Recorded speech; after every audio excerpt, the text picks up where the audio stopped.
Hello and welcome to Jamaica Magazine. I am Adrian Atkinson. Today we pay tribute to an honoree, talk matters of finance, and answer questions about the COVID-19 vaccine. Even though the numbers for new cases, hospitalization and deaths are trending down, we are still encouraging you to sanitize, mask up, social distance, and get vaccinated, especially as we approach the Christmas season, to avoid another spike and further containment measures. Hurricanes can strike at any time. In the event of one, be prepared to act quickly.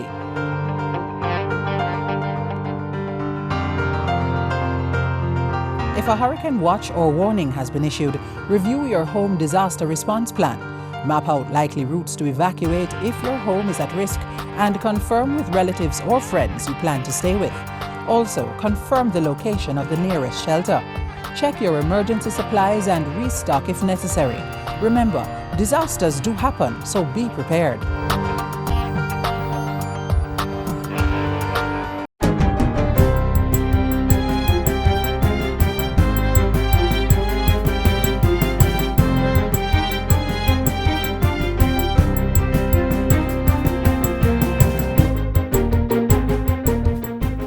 Good day, I'm Theodore Henry and this is your JIS News for Thursday, October 21, 2021.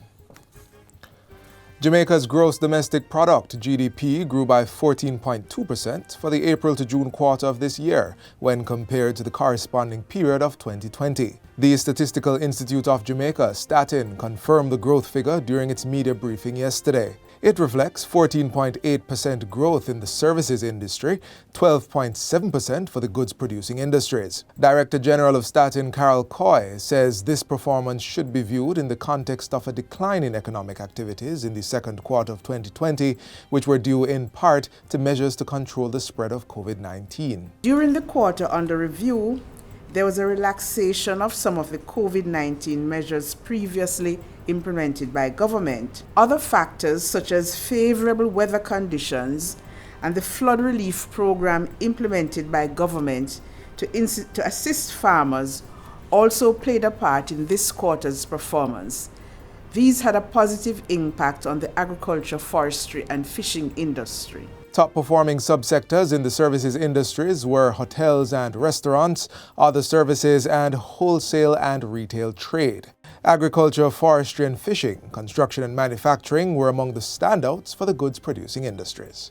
After 2 years of negotiations, the CARICOM Council for Trade and Economic Development has approved the terms of reference for the monitoring mechanisms for sugar, MMS, to become a reality. Foreign Affairs and Foreign Trade Minister Senator Kamina Johnson-Smith says the MMS will support market efficiencies by facilitating a realistic picture of supply and demand. She was speaking at the 97th special meeting of the CARICOM Council recently. It is hoped that the mechanism will serve to expand the growth and development of the region's sugar industry. It's noteworthy, of course, that the Caribbean Private Sector Organization was also included in the consultations, which continues to underscore the importance of private sector involvement in advancing the region's trade policy and CARICOM's recognition of this. The Foreign Trade Minister adds that work is underway to promote regional production and trade in line with the revised Treaty of Chaguaramas. Government expects to deliver 100 housing solutions for the most vulnerable members of society before the end of this financial year. Local Government Minister Desmond McKenzie says there are currently more than 30 units under construction across the country being built at an affordable cost. He says the ministry is collaborating with several entities such as the National Housing Trust and the HOPE program to bring comfortable dwellings to the destitute. In the new financial year, we will see what more we can do. The next targeted area in the corporate area would be South St. Andrew. Then we are moving to Central Kingston.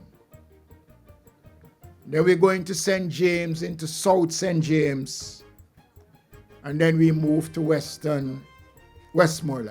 He was speaking yesterday at the groundbreaking ceremony for the construction of a fully furnished house for a family on Ashley Road in Kingston. It is being constructed by the local government ministry in partnership with the Kingston and St. Andrew Municipal Corporation under the Municipal Social Assistance Program. Jamaicans can now access the island's newest attraction and method of transport, ultralight sports planes. Transport Minister Robert Montague launched a new ultralight sports plane powered and operated under Amber Aviation at the Ian Fleming International Airport last Friday. He says the new aviation project is targeted at both locals and tourists as a means of transport and recreation. The Ministry of Transport and Mining is very, very happy to support this venture. We want to thank the Jamaica Civil Aviation Authority for dotting the I's, crossing the T's, working through the challenges, because our legislative architecture is very archaic as it relates to civil aviation. The Transport Minister says that as a reward to Jamaicans who have been vaccinated against COVID-19, they will soon be able to access free flights on the plane for a period of 30 days. The ultralight sports plane is set to take flight on December 1st. And finally, rehabilitation works continues on several roadways in the South St. James constituency under a $60 million program. Work is expected to begin shortly on the Marchmont to Washfoot Gully, Garlands to Mocko, Anchovy to Mount Horeb, and Springfield to Barnett Bush roads. Additionally, repairs will soon commence on the Point to Maroontown Road, Maroontown to Vaughan's Field, and Croatia Mountain Road in Roehampton. Local Government and Rural Development State Minister and Member of Parliament for the area, Homer Davis, made the announcement during his recent contribution to the State of the Constituency debate in the House of Representatives. He also informed that a number of agricultural roads are to be repaired, including sections from Garlands to Cold Spring, Richmond Hill to Mofuta, and Plum in Cambridge. And that's it for JIS News Today. I'm Theodore Henry. Thanks for watching.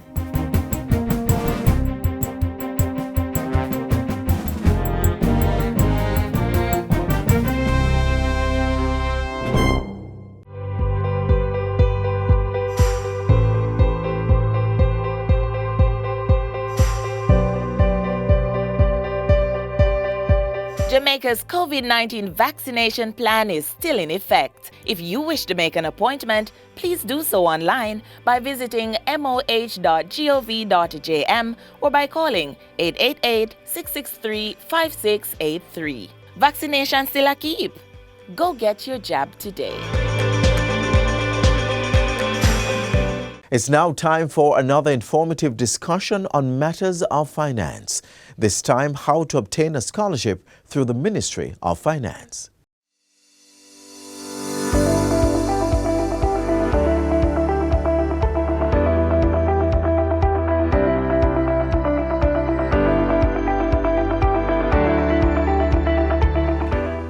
Jamaica's human capital is the backbone of our economy, and the government of Jamaica is invested in ensuring that they are empowered through education.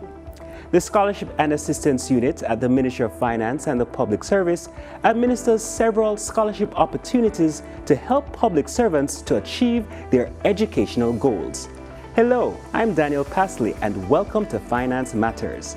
In today's episode, I'll be talking to Mr. Donovan Leon, Chief Workforce Planning Officer of the Scholarship and Assistance Unit. Remember to like, share, and subscribe to our YouTube channel. Follow the Ministry of Finance on Facebook, Instagram, and Twitter to see all the episodes and highlights.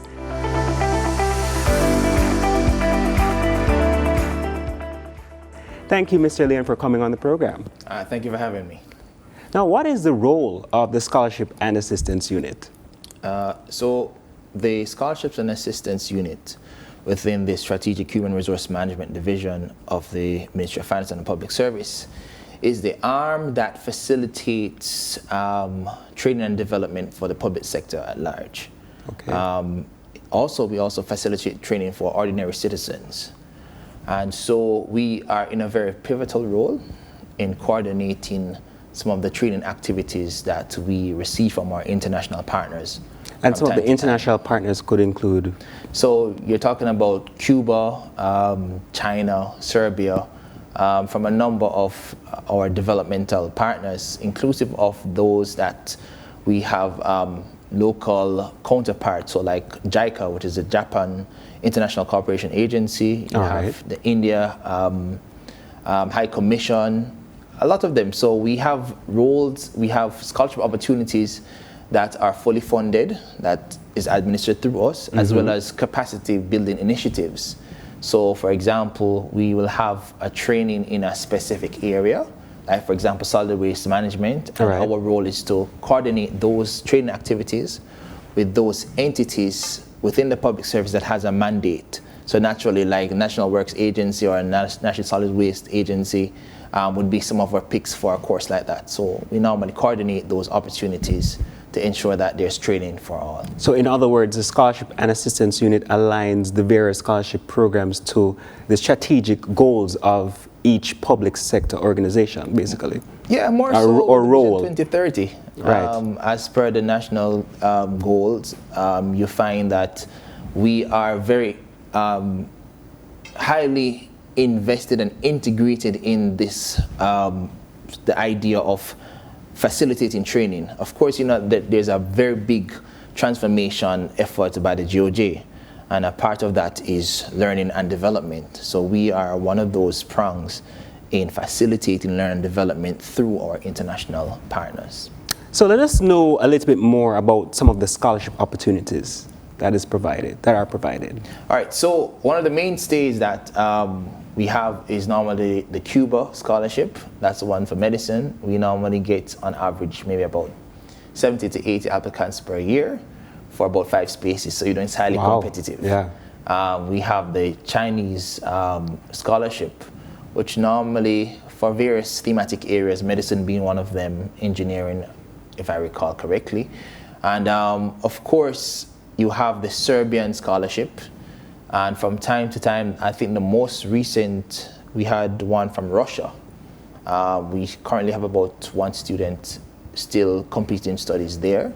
And so, I mean, as I said before, it's opportunities from all over. But it should be noted that once we get these opportunities, that they are competitive in nature. So you have to come with your A game.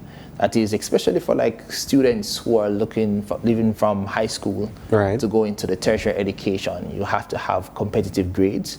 And not only that, we also encourage you to have a high level of community involvement or some indication, because one of the things that we find is important is not having the academic prowess only, but you must have a sense of civic duty. So you must have a holistic approach. So in terms of some of the grants that are provided, I know that there may be one for public officers and children of public officers. Could you explain a little bit more about that? Sure. So under the heads of agreement arrangement between the government and the respective unions, in that contract document, the government and the unions collectively have bargained for certain benefits, which includes elements of education, under which the public sector workers fall under, and the children of public sector workers, which you just described. And so under those 2 arrangements, a public sector worker can apply up to for 150,000 towards their educational assistance. It is a one-way flow, so there's no payback. Right. It's really the government's commitment to say that I'm helping you to develop yourself further. And if I am to add some numbers to it, since the last contract period between 2017 up to 2021, which was subsequently renewed, under the public sector workers, we assisted some 4,000 public sector workers to the tune of over $450 million. Wow. And so it's a real significant commitment from the government in terms of, and it's grant funds, so there's no... You don't have to worry about paying back a loan. It's not a loan. And so, and it's all for all areas. So it's from CXCs, and mind you do have persons in the public service that are still doing CXCs. You have going right up to masters and PhDs, as well as professional exams. And if you want to find out some more information about some of the scholarship opportunities that are facilitated by the Scholarship and Assistance Unit, how can we do so? So it's at the ministry's website, www.mof.gov.jm/scholarships. So from time to time, once we are in receipt of invitations from our partners, we normally have them listed on our site. Sometimes we also go to the print. And of course, our relevant media handles, or social media handles, they're also posted there from time to time. We are, though, in the effort of trying to coordinate with our partners, so there's a more predictable pattern. So persons can guard them, gather their stuff together when these scholarship opportunities come around, because we really want to see greater uptake, we really want to see greater levels of participation, and that can only happen through greater access to information. And so we are trying to ensure that we have information that is timely, that is accurate, and will help you, the prospective student, to get as much information as required to advance your educational goals. Well, thank you, Mr. Leon, for coming on the program and sharing a wealth of information. Thank you, man. It's a pleasure. And thank you for joining us on Finance Matters. Remember to join us next week for another exciting episode. I'm Daniel Pasley, and have a great day.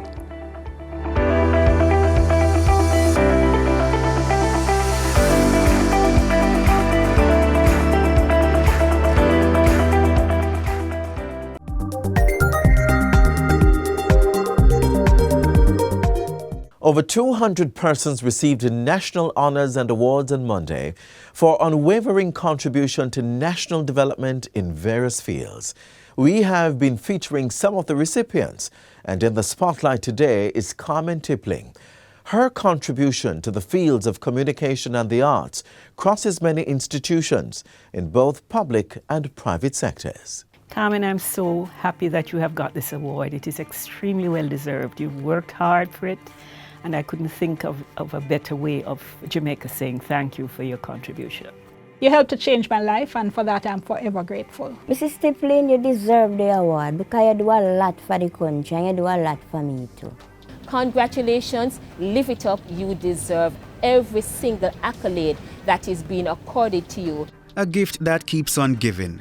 From her entry into media in 1965 until now, Carmen Evelyn Lyons Tippling continues to give service in the fields of communications and the arts. And the grateful nation recognizes the invaluable contribution, conferring on her the Order of Distinction in the rank of Commander for her service to Jamaica in this year's National Honors and Awards ceremony.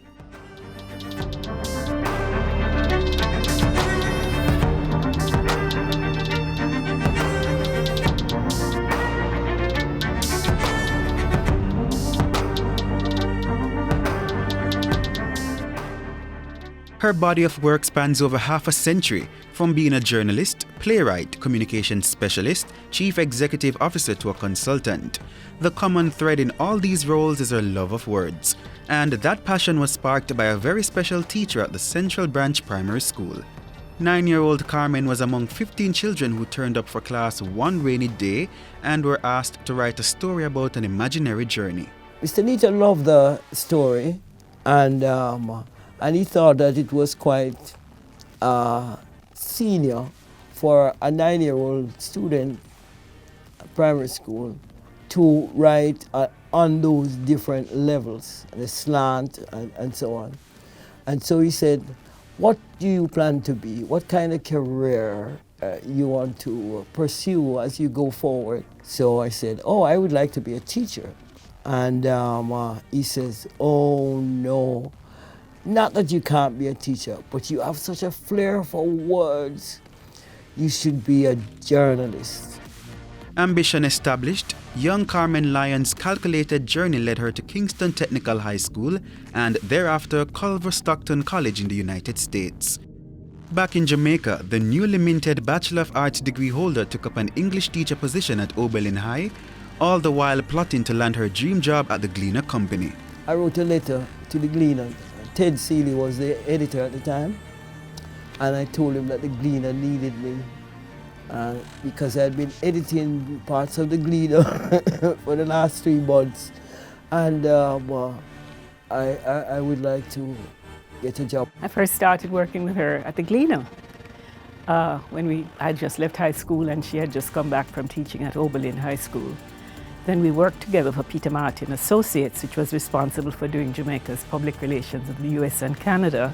And after that, we set up a firm together. There were 3 of us, and called Communication Consultants Limited. And just that we've continued to work together over the years, because she's not only my working colleague, she's also my very dear friend. Mrs. Stippling was actually the person who brought me into media. And if you've ever been trained by Mrs. Stippling, you know that you're thoroughly trained. She's rigorous, she's exacting. After you leave communications consultant, you can walk into any newsroom and present yourself as a properly trained writer. The other way in which I know her is through the Press Association of Jamaica, where she gave yeoman service for close to 2 decades. She was the treasurer. Some of Carmen's more notable campaigns include the first staging of Reggae Sunsplash, government's comprehensive immunization program for children, safe sex in the age of HIV/AIDS, and leading the acceptance of the Caribbean Examinations Council CXC exams in the region. But many would say that her most enduring legacy was overseeing the transformation of what is now the Jamaica Information Service, JIS. In addition to facilitating the merger of the JIS and JAMPRESS, Carmen, as Chief Executive Officer, led its move to executive agency status. I totally enjoyed working at the Jamaica Information Service. I like the idea that the government wanted to create a shift and have an agency such as the JIS to become an executive agency, and it influenced on several different levels in terms of how it performed, how it responded to certain things, and how it was funded. Although she left the agency, I still keep in touch with her. For one reason, she helped me a lot with my 2 girls then. So we still have contacts, and she loves when I come around her and visit her. Carmen then joined the Jamaica National Group, where she still serves in a consultancy role. Mrs. Stippling built out the communications department as it was then, and she moved it into what we could consider into a full-fledged media entity. And she brought with her the skill set of ensuring that we not only had persons who could write, but we ended up having full-fledged journalists as a part of our team. Media and communications aren't Carmen's only love. She's also an award-winning writer, having won silver and bronze in the Jamaica Creative Writing Competition. Her play, Lunchtime Revolution, is featured in the book 3 Caribbean Plays, but the jewel in her crown is the 1992 production Arawak Gold. Written by Carmen and Ted Dwyer, the pantomime did exceptionally well with performances in Miami and New York, as well as London. Carmen also served for 10 years as a lecturer in communications at the Institute of Management and Production, now the University of the Commonwealth Caribbean. She was a very animated lecturer. So, you know, she always brought life, and anybody who knows Mrs. Stippling, she has a little bounce about her when she walks and when she gives examples, and she always has very practical examples while she lectured us and looking at the art of public relations. And Carmen still finds time to give back, mentoring young communicators. Sometimes one wish one could do more, you know, but every little bit helps. And the people whom I've worked with and the persons whose lives I know that I have had some little bit of influence on are appreciative, and I think that they have a whole thing about playing it forward. You know, they continue to contribute to assisting and helping other people.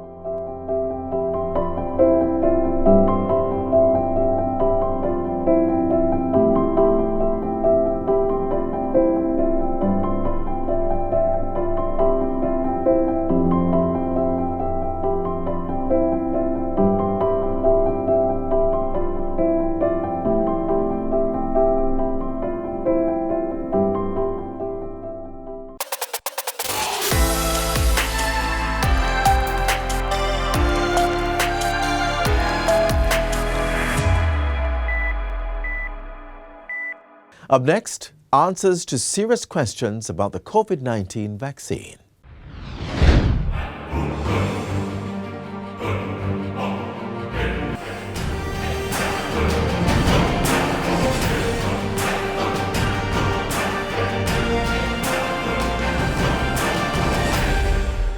After you get your first dose, it takes a few weeks, about 3 or 4 weeks, before your body has produced sufficient protection to reduce your risk of COVID.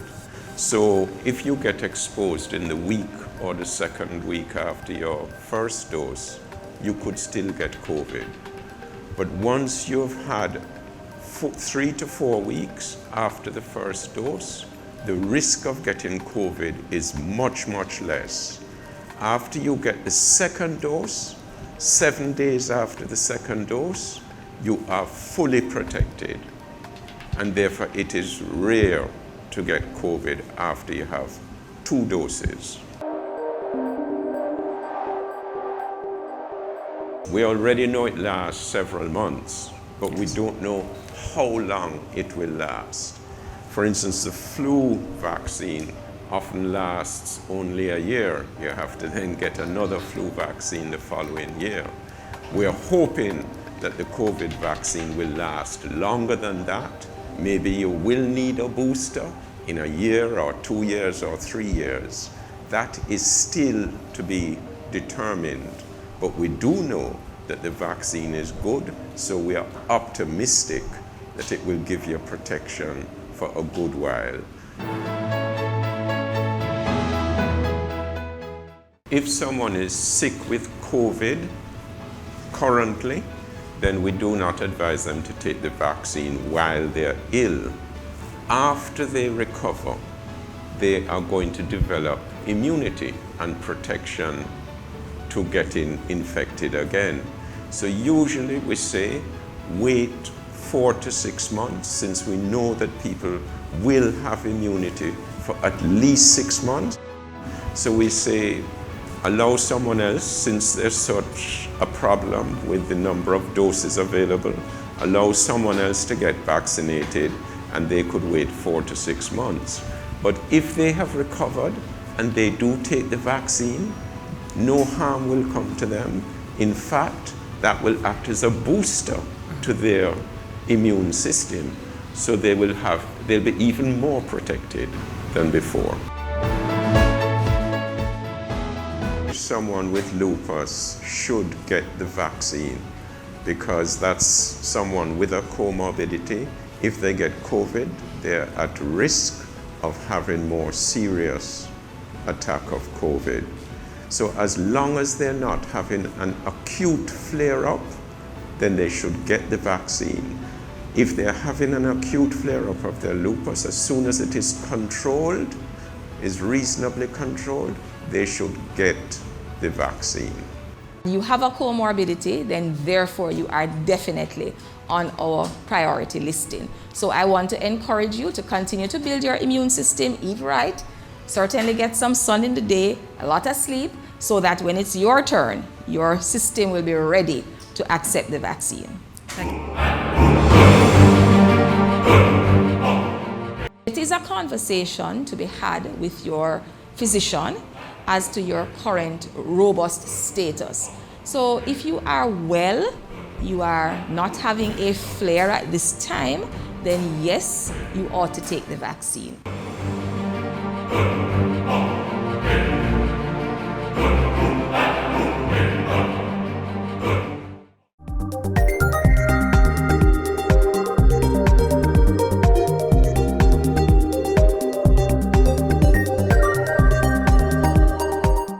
This is where our journey ends, but only for today. Do join us again tomorrow when we'll bring you another informative program. In the meantime, stay connected via our website, jis.gov.jm. And while you're online, send your feedback to Jamaica Magazine at jis.gov.jm or via tweet at JIS News. You may also find us on all the major social media platforms and through our mobile app that's Android and iOS compatible. On behalf of the entire production team, I'm Adrian Atkinson. Do take care.